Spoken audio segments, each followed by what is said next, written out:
Good morning student. मी Ravi sir, Shri Chaundeshwari science academy Ichalkaranji. तर विद्यार्थी मित्रो, आपण cell the unit of life हा टॉपिक सुरू केलेला आहोत आणि आज त्याचा लेक्चर नंबर 11 आहे. जर ह्या टॉपिकचे सिक्वेन्सनं जर तुम्ही लेक्चर पाहत राहिला तर तुम्हाला हा टॉपिक छानपैकी समजेल आणि नीटच्या परीक्षेमध्ये तुम्हाला 5 ते 7 क्वेश्चन या ठिकाणी पूर्ण होतील. तर आपण या ठिकाणी लेक्चर नंबर 11 स्टार्ट करूया. Model of plasma membrane. According to Overland, plasma membrane is made up. तर model of plasma membrane according to Overton, plasma membrane is made up lipid only. एक सायंटिस्ट आहेत ओव्हरटन, यांनी सांगितलं की plasma membrane केवळ लिपिडपासून बनलेली आहे, केवळ लिपिडपासून बनलेली आहे. तर दुसरं सायंटिस्ट आहे अकॉर्डिंग टू ग्रिंडल अँड गॉर्टर. ग्रिंडल अँड गॉर्टर या सायंटिस्टने सांगितलं की plasma membrane he लिपिडची by layer आहे. या दोन सायंटिस्टमध्ये एक कॉमन होतं की प्लाझ्मा मेम्ब्रेन ही लिपिडपासून बनलेली आहे. या दोघांचं सायंटिस्टचं एक म्हणणं होतं की सेल मेम्ब्रेन, प्लाझ्मा मेम्ब्रेन ही लिपिडपासून बनलेली आहे. पण तो प्रॉब्लेम असा होता की लिपिडचं सरफेस टेन्शन आणि प्लाझ्मा मेम्ब्रेनचं सरफेस टेन्शन यांची तुलना केली किंवा यांचं मेजरमेंट केलं तर या ठिकाणी फरक पडला. आणि कारण का, प्लाझ्मा मेम्ब्रेनमध्ये प्रोटीन पण प्रेझेंट होतं. बरोबर आहे, प्लाझ्मा मेम्ब्रेनमध्ये प्रोटीन पण प्रेझेंट असल्यामुळं यांच्या मेजरमेंटमध्ये या ठिकाणी फरक आम्हाला पाहायला मिळाला. त्यानंतर एक सायंटिस्ट आहेत बघा, या ठिकाणी सायंटिस्ट आहेत, नाव आहे बघा. तर आपल्यासमोर हे सायंटिस्ट दिसतात बघा, ही लिंगमोर. लिंगमोर काय म्हणतात की प्लाझ्मा मेम्ब्रेन ही मोनोलेअर आहे, मोनोलेअर सिंगल. आणि ओव्हरटन काय सांगतात की ओव्हरटन सांगतात की प्लाझ्मा मेम्ब्रेन ही डबल लेअर आहे. पण तू या दोघांच्या मधून एक गोष्ट कॉमन होती की प्लाझ्मा मेम्ब्रेन ही काय आहे की लिपिडपासून बनलेली आहे. हा कॉमन या ठिकाणी पाहायला मिळते. तर पुढे जाऊ आपण. Butter sandwich model. तर काय दिले बघा की NCERT मध्ये डायरेक्ट तिने काय दिले, सिंगर अँड निकोलसन यांचं मॉडेल दिले. पण तू यापूर्वी बटर अँड सँडविच मॉडेल जे दिलं होतं, बटर अँड सँडविच मॉडेल काय सांगते की प्लाझ्मा मेम्ब्रेन बटर सँडविच प्रमाणे आहे. म्हणजे आता तुम्ही म्हणणार हे बटर सँडविच म्हणजे काय. समजा या ठिकाणी आपण एक ब्रेड घेतला, हा ब्रेड घेतला, या ब्रेडवर काय लावलं आम्ही, बटर लावलं, बटरची लेअर आहे. त्यानंतर दुसरा ब्रेड घेतलाय, आपण काय केला, दुसरा ब्रेड घेतला, या ब्रेडवर दुसरं परत आपण काय लिहिलं, बटर लावलं. बघा, बटर सँडविच काय म्हटले आपण, बटर सँडविच. म्हणजे हा काय आहे बघा, पी म्हणजे प्रोटीन,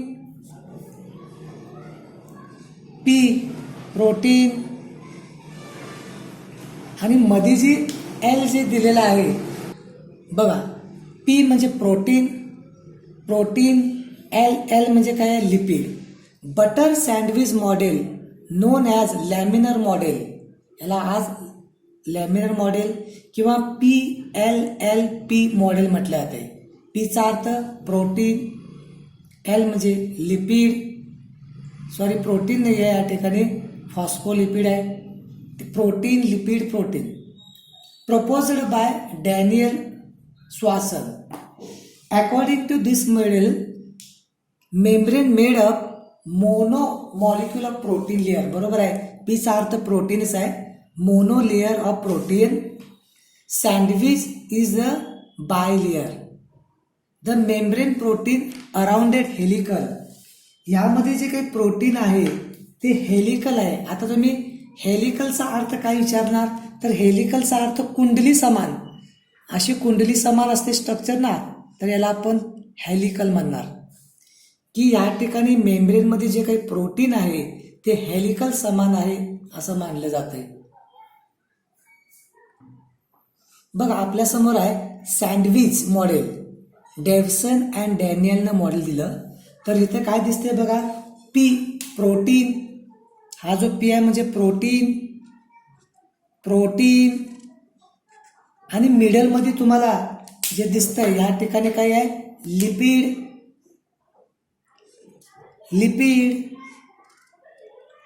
आता तुम्ही म्हणा या ठिकाणी मगाचं जे काही मॉडेल दिलं होतं ते बघा, अप्परमध्ये प्रोटीनची लेअर आहे आणि मिडलमध्ये लिपिडची बाय लेअर आहे.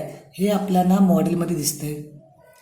दुसरे कन्सेप्ट होती, त्या कन्सेप्टचं नाव आहे युनिट मेम्ब्रेन कन्सेप्ट. कोण दिलं? रॉबर्टसन. 1953 मध्ये रॉबर्टसन यांनी मेम्ब्रेनचं दुसरं मॉडेल दिलं. त्या मॉडेलचं नाव आहे युनिट मेम्ब्रेन मॉडेल. तर यामध्ये काय सांगितलं, plasma membrane is made up two mono protein layer. बघा, two mono protein layer, thickness 20 angstrom.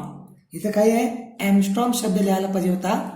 इथं जे काही सिम्बॉल जे आहे हे एंगस्ट्रॉमचा इथं राहिला आहे, एंगस्ट्रॉम म्हटलं जाते. Similar butter sandwich model arrange but differ in protein type. आणि यामध्ये प्रोटीनचा टाईप वेगळा आहे. तर काय सांगितलं बघा की युनिट मेम्ब्रेन कन्सेप्ट कोण दिली? रॉबर्टसननं दिलेली होती. आणि यामध्ये काय सांगितलं तर मेम्ब्रेन जी आहे ती 75 एंगस्ट्रॉम थिकनेस आहे. बघूया आपण कसं. बघा तुम्ही म्हणणार हे काही आहे 20, हा झाला बघा 20 आणि हे 30. बघा टोटल किती येणार बघा, 70 एंगस्ट्रॉम. हा क्वेश्चन परीक्षेला विचारणार बघा नीटवाले. काय करणार की हा क्वेश्चन विचारणार. ओके, तर आपण काय बघूया आपण या ठिकाणी. तर काय सांगितलं बघा, तुम्ही म्हणाल मगाशी जे 2 मॉडेल सांगितले होतं की या ठिकाणी मॉडेल कुठलं भेटलं होतं बघा, युनिट मेम्ब्रेन कन्सेप्ट आणि बटर सँडविच मॉडेल. यांचं काय झालं असेल तर बघा की ह्या 2 मॉडेलचं ड्रॉबॅक काय होतं माहिती काय, की butter sandwich model, unit membrane model मेम्ब्रेनची परमिलिटी याबाबत काही सांगत नव्हतं.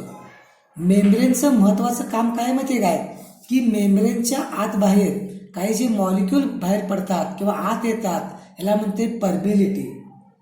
फॉर एक्झाम्पल तुम्ही घेतला की वॉटर सोल्युबल मॉलिक्यूल जे आहेत ते जर काय ना प्रोटीनची लेअर क्रॉस करणार पण लिपिड क्रॉस करणार नाही. या उलट फॅट सोल्युबल मॉलिक्यूल आहेत ते काय होणार की प्रोटीनची लेअर क्रॉस करू शकत नाही परंतु लिपिडची लेअर क्रॉस करू शकतात. म्हणजे या दोन्ही मॉडेलमध्ये काय होता, प्रॉब्लेम होता. या दोन्ही मॉडेलमध्ये प्रॉब्लेम होता आणि त्यामुळं एनसीईआरटी काय करते बघा, डायरेक्ट सांगत्या अँड इम्प्रूव्ह मॉडेल स्ट्रक्चर. म्हणजे पहिलेचे जे काही मॉडेल होतं त्यांच्यामध्ये बदल केला, सुधारणा केली. Cell membrane proposed by Singer and Nicolson. हे महत्वाचं आहे. सिंगल अँड निकॉल्सननं फ्लूइड मोझेक मॉडेल दिलं. लक्षात ठेवा, तुम्हाला क्वेश्चन विचारला जाऊ शकतोय की फ्लूइड मोझेक मॉडेल कोण दिलं, तर सायंटिस्ट नाव आहे Singer and Nicolson. According to this, यांच्या म्हणीनुसार quasi fluid nature lipid enable lateral movement of protein within the or of bilayer. बघा परत मी सांगेन तुम्हाला, सिंगर अँड निकोल्सन यांनी 1972 मध्ये सेल मेम्ब्रेनचं फ्लूइड मोझेक मॉडेल दिलं. मॉडेलचं नाव काय आहे, फ्लूइड मोझेक मॉडेल दिलं. कोण दिलं, सिंगर अँड निकोल्सन. ही काय म्हणतात माहिती काय, की संपूर्ण मेम्ब्रेन एक फ्लूइड, एक समुद्र आहे आणि या समुद्रामध्ये प्रोटीनचे हिमखंड आहेत. याला मोझेकनेस म्हटलंय, मोझेकनेस. फ्लूड. फ्लूड म्हणजे कोण? लिपिड. मोजेकनेस म्हणजे प्रोटीन. आता काय झालं बघा, दुसरा एक शब्द आलाय क्वासी फ्लूड. तुम्ही म्हणणार क्लॉसी फ्लूड म्हणजे काय आहे, ते दिले बघा. क्लॉसी फ्लूड. क्लॉसी फ्लूडचा अर्थ असा आहे की जे काही लेअर आहे जेल समान आहे, जेल समान. वॉटर आणि जेलमध्ये फरक आहे. काय आहे? जेल. जेल समान आहे, जेल म्हणूया आपण. आणि यामध्ये त्यामुळं फ्लुइडिटी तयार होते. This ability move membrane measure as fluidity. The fluid nature of membrane is also important from the point of view function. आता या मेम्ब्रेनचं महत्वाचं काम काय आहे बघा. Cell growth, formation of intercellular function, secretion, endocytosis, cell division. म्हणजे याचा अर्थ सेल मेम्ब्रेनचं भरपूर काम आहे. सेलची ग्रोथ व्हायची आहे, त्यानंतर काही सिक्रेशन करायचं आहे, पाऊच करायचं आहे, सेलचं डिव्हिजन करायचं आहे. या सर्वांच्या मध्ये मेम्ब्रेन काय करत्या? प्ले इम्पॉर्टंट रोल, महत्वाचा रोल या ठिकाणी पूर्ण करत्या. आता तुम्ही या ठिकाणी म्हणणार की ही मेम्ब्रेनची लिपिड बाय लेअर कशी आहे. बघूया आपण. तुम्हाला बघा, एक मिनिट पहा की मेम्ब्रेनची बायलेअर, लिपिड बायलेअर कशी असेल बघा. मी तुम्हाला सांगेन बघा. तर काय आहे की हे ते सिंगल लेअर आहे, सिंगल लेअर आहे, सिंगल लेअर. मी काय करतोय? सिंगल लेअर अशी बनवत चाललोय. आणि ही सिंगल लेअरला उलटी केली बघा. इथं डबल लेअर काय झाली? Double layer, double layer. ह्याला म्हणायचं लिपिडची बाय लेअर. काय आहे? आणि या बाय लेअरमध्ये तुम्हाला काय दिसतात? प्रोटीन दिसतात, प्रोटीन पाहायला मिळतात का नाही. बघा, ही लिपिड आहे, ही लिपिडची बाय लेअर दिसते, लिपिड. आणि आत तुम्हाला दिसते की नाही, हे प्रोटीन आहे, प्रोटीन आहे.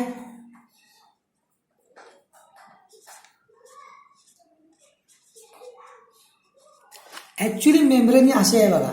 तुम्हाला पाहिजे असेल तर नोटबुकमध्ये काढा. आता काय सांगितलंय बघा. Fluid mosaic model most acceptable model in cell membrane. आपण NCERT पासून थोडं जरा दूर जातोय.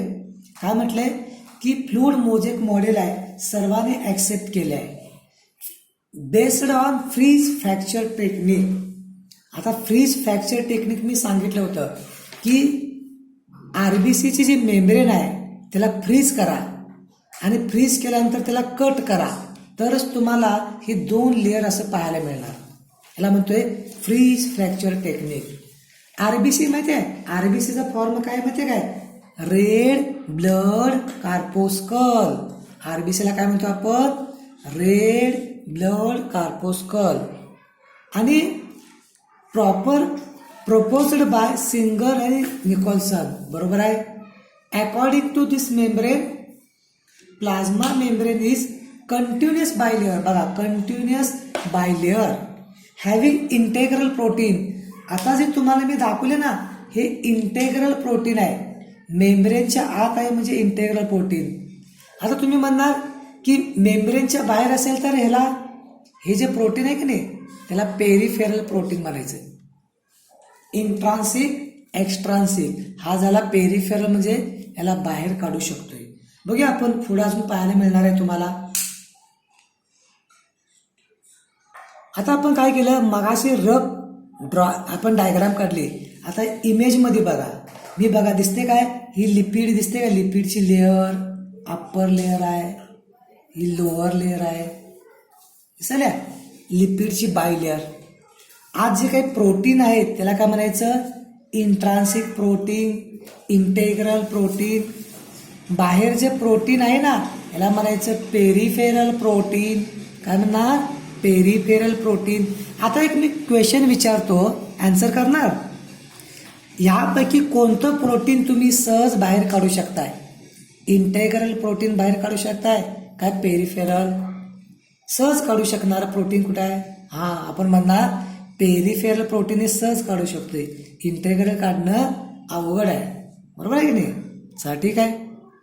बघा सांगितलंय का बघा, द लिपिड मॉलिक्यूल अरेंज, मी काय म्हटले, लिपिड मॉलिक्यूल अरेंज, काय म्हटले बघा, the lipid molecule arrange in head parallel pattern. मगाशी मी सांगितलं बघा, परत परत ते सांगतोय की हेड काय आहे बघा, एका साईडला आहे काय, ही दुसरी लेअर. ह्याला बघा एक काढलं की नाही, हे हेड म्हणायचं आणि ह्याला टेल म्हणायचं. हा हेड आणि हा tail. Means bilayer head are present outside. बघा आउटसाइड दिसतंय हेड. टेल प्रेझेंट मिडल, दोन्ही टेल मिडल मध्ये दिसतात, tail. Bilayer lipid the protein do not form continuous layer. बघा प्रोटीन कंटिन्युअस नाही आहे, मगाशी पण सांगितलं बघा की प्रोटीन काय आहे, असं खंड आहेत. इंटेग्रल प्रोटीन आहे, पेरिफेरल आहे, कंटिन्यू प्रोटीन नाही आहे. मी काय म्हणतोय की कंटिन्यू प्रोटीन तुम्हाला दिसत नाही आहे. तर काय दिलंय आता सांगा मला, सम प्रोटीन प्रेझेंट सुपरफिशियल म्हणजे बाहेर, याला काय म्हणायचं, एक्स्ट्रान्सिक. व्हाईल मोस्ट ऑफ प्रोटीन इम्बल्डेड म्हणजे डुबणे, मेम्ब्रेनच्या आत आहे, त्याला काय म्हणायचं, इंट्रान्सिक प्रोटीन. मगाचच बघा तुम्हाला मी सारखं सांगतोय, हे काय आहे, आत आहे इंट्रान्सिक, बाहेर आहे पेरिफेरल आहे extrinsic protein. Intrinsic protein can be carrier म्हणजे वाहक समान काम करणार आहे, एन्झाईम समान काम करणार. द मेम्ब्रेन, मी काय म्हणतोय, the membrane protein is globular. Protein provide flexibility, लवचिकता, मोजेकनेस, डायनामिझम टू द मेम्ब्रेन. लिपिड काय आहे, फ्लुइडिटी मेम्ब्रेन. प्रोटीन आईसबर्ग, काय म्हटले, आईसबर्ग म्हटलं आपण या ठिकाणी. तर काय झाले बघा की प्रोटीनला आईसबर्ग. समुद्रामध्ये तुम्हाला माहित असेल की या ठिकाणी समुद्रामध्ये की बर्फ, अँटार्क्टिक रिजन मध्ये जो बर्फ आहे ते वितळाला आहे ग्लोबल वॉर्मिंगमुळं, आणि समुद्राची लेवल वाढत चालल्या. समुद्रामध्ये बर्फाचे डोंगर आत आल्यात, ते म्हणजे प्रोटीन समजूया. आणि समुद्राचं जे वॉटर आहे ते लिपिड, म्हणजे लिपिडच्या महासागरात प्रोटीनचं हिमखंड, लिपिडच्या महासागरात प्रोटीनचं हिमखंड असं म्हटलं तर चालेल. द स्ट्रक्चर, मी काय म्हणतोय बघा, द स्ट्रक्चर, जरासं कट करतो मी, हे तुम्हाला त्रास होईल बघा, थोडंसं प्रयत्न करूया आपण जरा. The structure of membrane is maintained due to hydrophobic interaction. Sir म्हणणार आम्हाला हायड्रोफोबिक इंटरॅक्शन म्हणजे काय हेच कळलं नाही. तुम्हाला एक स्टोरी सांगतो, पहा काय सांगाले की जंगलामध्ये आपण पिकनिकला गेलेलो आहोत सर्वजण.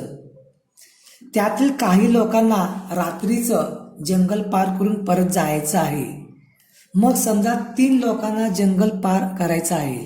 ही 3 लोक रात्रीचं जंगलातून एकत्र जातील काय वेगळे वेगळे जातील?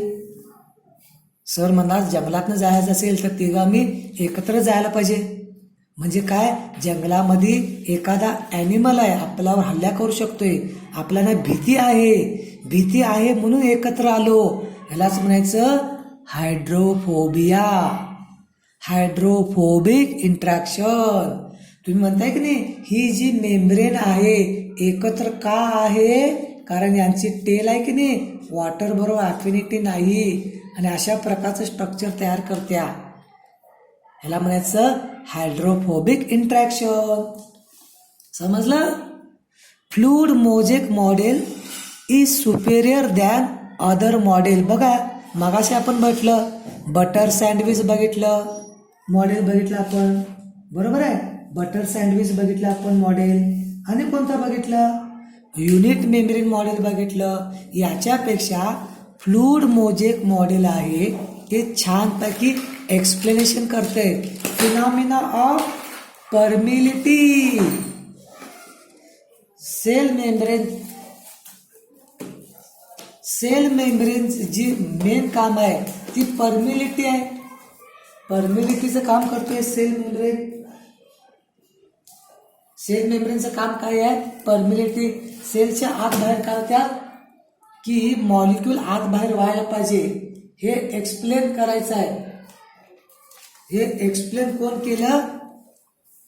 केलं? Fluid mosaic model. बरं सांगा, फ्लूइड मोजेक मॉडेल कोण दिलं? Singer and Nicholson.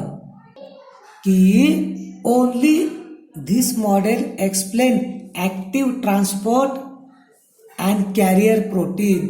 आपण पुढच्या लेक्चरमध्ये, लेक्चर नंबर 12मध्ये तुम्हाला मी ॲक्टिव्ह ट्रान्सपोर्ट काय आहे आणि कॅरियर प्रोटीन काय आहे, फॅसिलिटेड डिफ्युजन, सिंपल डिफ्युजन सांगेन. चालेल? चला ठीक आहे. तर बघा की ही जी मेम्ब्रेन आहे, या मेम्ब्रेनमध्ये बायलेअर आहे आणि असं पोर आहे बघा, पोर. इथं आहे ट्रान्सपोर्ट कॅरियर. बघा कॅरियर समान आहे, कंटेन आत घेतला, बाहेरून आत घेतलाय बघा. रिसेप्टर सेल मेम्ब्रेनवर आहे की नाही, जे काही हार्मोन्स आहेत या हार्मोनचं रिसेप्टर सेल मेम्ब्रेनवर असते, लक्षात ठेवा. ग्लुकोजचा रिसेप्टर गुल्ट रिसेप्टर 4 हा सुद्धा मेम्ब्रेन आहे. मेम्ब्रेनवर एन्झायमॅटिक रिॲक्शन होत्यात. याचा अर्थ मेम्ब्रेन जी आहे, जी साधी वाटते सेल मेम्ब्रेन, इतकी साधी नाही, ही तिला महत्वाचं भरपूर असं काम आहे. ओके, पुढचं बघूया आपण. चला ठीक आहे. इम्पॉर्टंट. आता तुम्ही म्हणणार ही जर तुम्ही एक्स्ट्रा माहिती आहे ऐकूया आणि सोडून देऊया, चालेल? ड्यू टू ब्रँच, बघा हा MCQ आहे, लक्षात ठेवा. Due to branch lipid archae bacteria tolerant high temperature. अर्थवर सर्वात ओल्ड बॅक्टेरिया आहे ती आर्के बॅक्टेरिया. आणि आर्के बॅक्टेरियाच्या सेल मेम्ब्रेनमध्ये जे लिपिड आहे ते ब्रँच असल्यामुळं ती हाय टेम्परेचरला सहन केली आणि अजून सुद्धा आर्के बॅक्टेरिया पाहायला मिळतात. मग तुम्ही म्हणणार MCQ काय आला की म्हणणार which type of lipid found in archae bacteria who can tolerant high temperature. Answer आहे ब्रँच लिपिड. समजलं? नेक्स्ट वन घेऊया. इक्टोधर्म माहिती आहे का? इक्टोधर्म माहित असेल तुम्हाला. कोल्ड ब्लडेड म्हणतोय बघा, आपण म्हणतोय कोल्ड ब्लडेड. कोल्ड ब्लडेडला काय म्हणतोय? इक्टोधर्म आपण या ठिकाणी म्हणतोय. की इक्टोधर्म जे काही ॲनिमल आहेत, इक्टोधर्म ॲनिमलमध्ये फॉस्फोलिपिडचं कंपोजिशन चेंज होत आहे. म्हणजे काय होणार बघा, विंटरमध्ये अनसॅच्युरेटेड राहणार आणि समरमध्ये सॅच्युरेटेड राहणार. आता तुम्ही म्हणणार की सॅच्युरेटेड म्हणजे काय, अनसॅच्युरेटेड म्हणजे काय, मागील लेक्चरमध्ये आहे बघा. कार्बनमध्ये सिंगल बॉन्ड असेल तर काय म्हणायचं? सॅच्युरेटेड. कार्बनमध्ये डबल बॉन्ड असेल तर काय म्हणणार? अनसॅच्युरेटेड आणि सॅच्युरेटेड. कार्बनमध्ये सिंगल बॉन्ड असेल तर सॅच्युरेटेड आणि कार्बनमध्ये डबल बॉन्ड असेल तर अनसॅच्युरेटेड. चला ठीक आहे की थोडंसं एक्स्ट्रा इन्फॉर्मेशन आहे ही तुमच्याकडे येत आहे. तर सेल मेम्ब्रेनमध्ये वॉटरला मुवमेंट करण्यासाठी स्पेशल टाईप ऑफ पोर असतात. पोर म्हणजे छिद्र, होल म्हणा तुम्ही. तर त्याला नाव आहे aquaporin. Aquaporin are class integral membrane protein form pore दिले. पोर म्हणजे होल. Belong to biological. एक लक्षात ठेवा की प्लाझ्मा मेम्ब्रेनमधून वॉटरच्या मुवमेंटसाठी स्पेशल टाईप ऑफ पोर्स असतात. त्या पोरचं नाव आहे ॲक्वापोरिन. बस तेवढं जर लक्षात ठेवलं तरी बाद झालं आपल्याला. आता एवढं सांगितल्यानंतर आपली NCERT बुक काय सांगते जरा बघूया आणि स्टॉप करूया.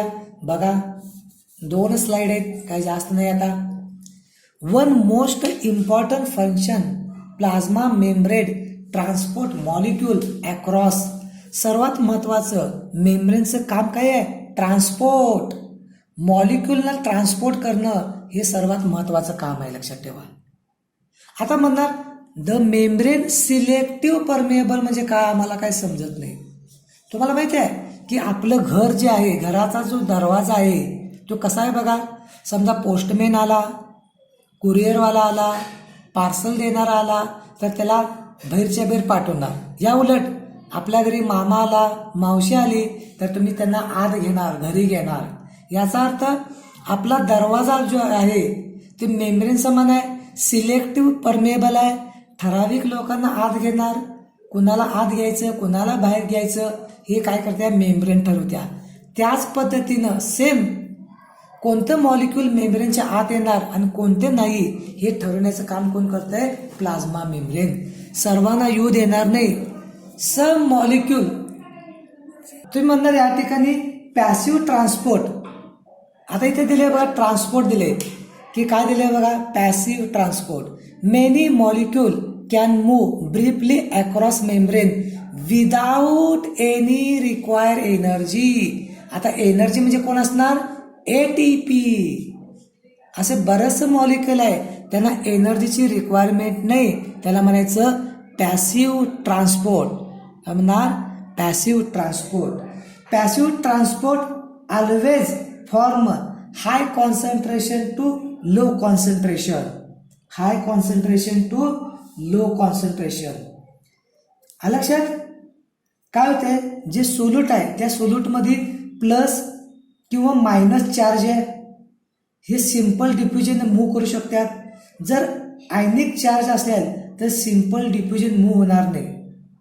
The ion need canal. बघा सोल्यूटमध्ये प्लस आणि मायनस चार्ज असेल तर सिंपल डिफ्युजन होत नाही आहे, लक्षात ठेवा.